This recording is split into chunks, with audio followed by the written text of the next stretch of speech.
नमस्कार दोस्तों। आतंक का असली चेहरा देख चुके ताज होटल में आतंकवाद के खात्मे को लेकर एक बड़ी बैठक हुई।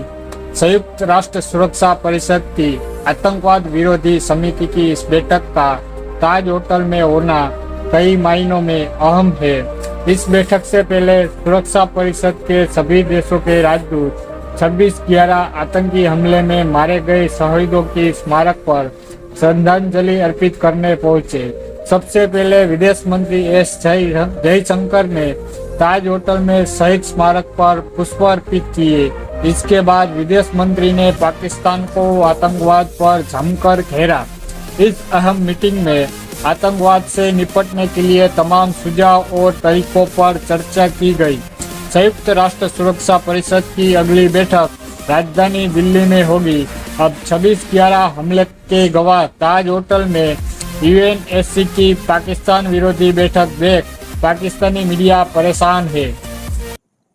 अभी मैं देख रहा था कि इंडिया के अंदर एक कॉन्फ्रेंस हो रही है, basically UN counter terror meet, जिसमें जो बेसिकली जो इंडिया का मौक़िफ़ है, the perspective which is coming from that particular conference, कि अभी रिसेंटली आई थिंक जो ये 26/11 के हवाले से ये जो यूएन काउंटर टेरर मीट हो रहा है, उसमें आई थिंक उसी होटल के अंदर ये सब जो पाकिस्तान के बारे में एक पूरी दुनिया को प्रेजेंटेशन दी गई कि देखो वहाँ से टेररिज्म एमिनेट हो रहा है। मैं तो सिर्फ बोलता हूँ कि इंडिया की बिल्कुल क्लैरिटी है इसमें, we are absolute clear that अगर भारत का क्लैरिटी किस चीज में है, भारत का क्लैरिटी इस चीज में है कि Pakistan is the epicentre of terrorism.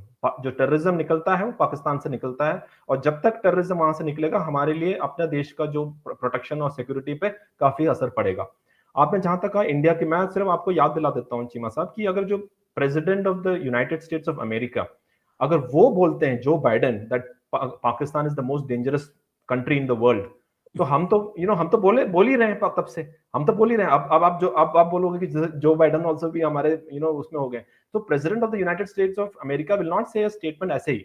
और साथ में कई बार उन्होंने स्टेटमेंट किया और व्हाइट हाउस ने बोला नहीं, एक्चुअली वो बोलना ये चाह रहे थे लेकिन उनका मतलब ये है, उन्होंने ये भी नहीं बोला या जो बोला है वो बोला है। तो कहने का मतलब है चीमा साहब, मेरे ख्याल से पाकिस्तान को ये समझ में आना चाहिए कि जब तक टेररिज्म वहां से चलता रहेगा, वहां पर भारत का जो पहल है वो रहेगा कि इसको सच को बाहर लाना। जहां तक FATF की बात है, ये बहुत अच्छी चीज थी कि 2018 से लेकर अभी तक पाकिस्तान उसके ग्रे लिस्ट में थी।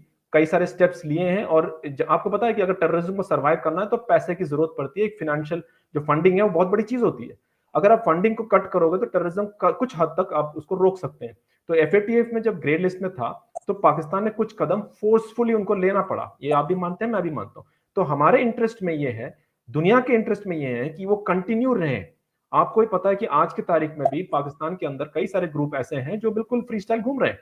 तो उनको काबू में करने के लिए एकमात्र जो हमारे पास नॉन लीथल मेथड, बिना हथियार के मेथड, यही है कि फाइनेंशियल जो चीजें हैं उसके अंदर काबू करें। तो हम अपनी तरीके से, मैं मानता हूं कि भारत का जो इंटरेस्ट है इसी में है कि पाकिस्तान को फोर्स करें एक्शन लेने में टेररिस्ट ग्रुप्स पे, और आप माने या ना माने उसमें आप लोगों का भी फायदा है। आप इसको क्या देखते हैं, क्या इंडिया का जो बढ़ता हुआ ग्लोबल क्लाउड है, क्या वो इंटरनेशनल कम्युनिटी को प्रेशराइज कर पाएंगे, या क्या आप समझते हैं कि चीज़ें बहुत बेहतर हैं पाकिस्तान की दुनिया के साथ, और ये वो जो लेबलिंग पाकिस्तान की माजी में होती थी अब वो नहीं होगी? How do you see all this situation sir? Thank you जी जीमा साहब। देखें, ये जो सवाल है इसका इस हिसाब से एक बड़ा कॉम्प्लेक्स जवाब बनता है, लेकिन अगर हम इसको सिंपल जो है ना ब्रेक डाउन करें तो एक चीज़ तो हमें माननी चाहिए कि इंडिया जो है वो टेररिज्म का विक्टिम रहा है, इसमें तो कोई इससे इनकार नहीं कर सकता।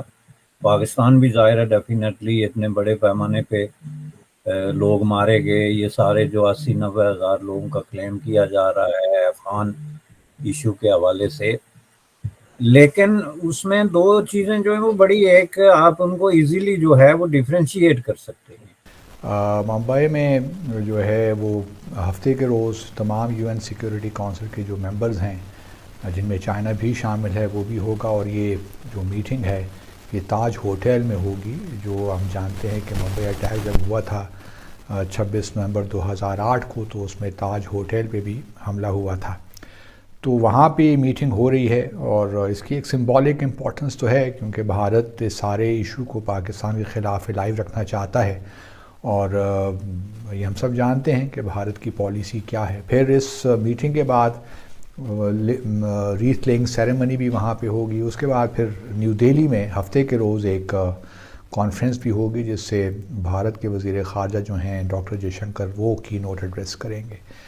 उसके बाद ये भी सुनने में आ रहा है कि जब नवंबर में भारत को प्रेसिडेंसी मिलेगी एक माह की यूएन सिक्योरिटी काउंसिल की, तो मुमकिन है कि प्राइम मिनिस्टर मोदी भी न्यूयॉर्क जाएं और एक इजलास की वो सदारत करें। और मुझे लगता है कि ये भी उसको कोइंसाइड किया जाएगा 26 नवंबर के वाक़े के साथ, क्योंकि भारत पिछले कई सालों से इस इशू को लाइव रखा है और पिछले कुछ 3-4 सालों में उसने कुछ 5-6 नाम भी ऐसे तजवीज़ किए हैं। कम से कम 5 नाम हैं जो पाकिस्तान नेशनल्स हैं, उनको जो टेररिज्म लिस्ट है यूएन उनको डेजिग्नेट करे एज टेररिस्ट।